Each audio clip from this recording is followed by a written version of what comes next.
Test drive isn't just the fun part of the car buying process when you get to find out how a car feels.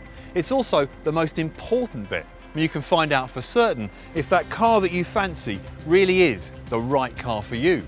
The question is just how do you do that?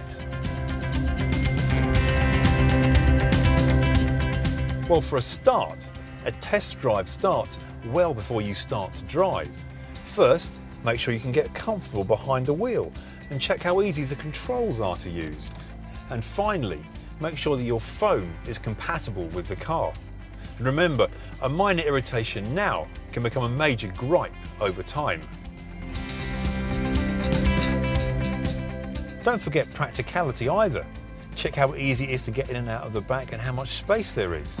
Check how easy it is to move any of these folding seats, and bring along any of the things you regularly have to carry. Child seats, musical instruments, golf clubs, whatever, just to see how easy it is to get them in and out. You do all this first, because if the car fails any of these tests, how it drives is irrelevant. But if it's thumbs up all the way, then you can hit the road.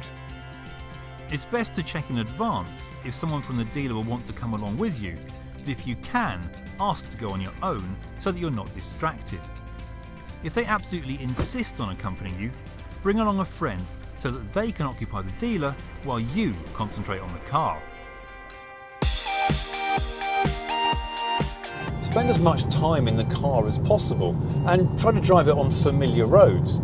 That way you can concentrate on what the car's doing rather than trying to find your way.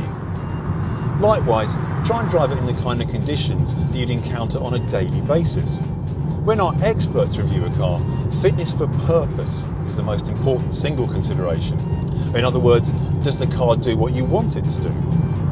If you spend a lot of time in town, jaw-dropping performance won't be a must-have, but you should make sure you get a really good view all round.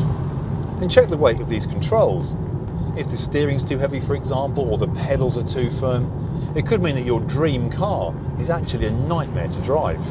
On the other hand, if you'll be spending hour after hour on the motorway, comfort and refinement will be more important. So have a good listen out for any potentially unbearable noises and work out if the ride is comfortable.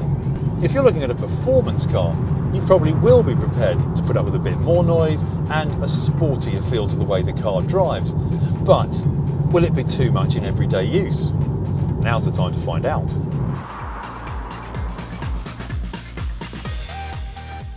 Ultimately, only one person can decide if any car is right for you. So decide what you want from it and use the test drive to see if that's what you get.